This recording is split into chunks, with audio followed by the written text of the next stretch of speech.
boucle sur les équations. À peu près le même procédé, hein. Donc le numérateur, quand est-ce qu'il est égal à 0, et le dénominateur qui doit être différent de 0.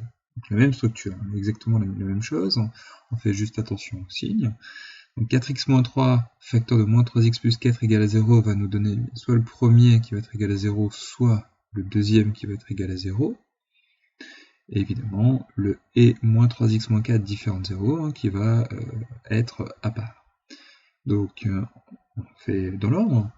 Donc ça va nous donner soit 4x moins 3 égale à 0, c'est-à-dire 4x égale à 3, moins 3x plus 4 égale à 0, moins 3x égale à moins 4, et puis moins 3x moins 4 différent de 0 qui va nous donner moins 3x différent de 4, et donc x différent de moins 4 tiers, 4 sur moins 3, moins 4 sur 3, peu importe, hein, c'est la même chose.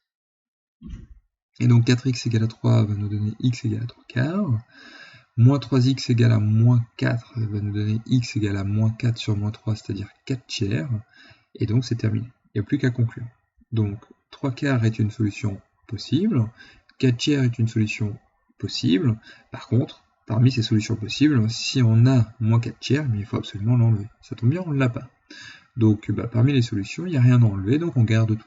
3 quarts et 4 tiers sont donc les deux solutions de cette équation.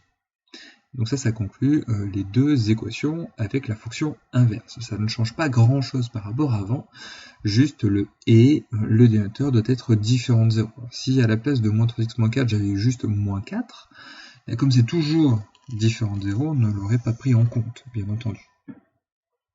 Et maintenant, on va passer aux inéquations.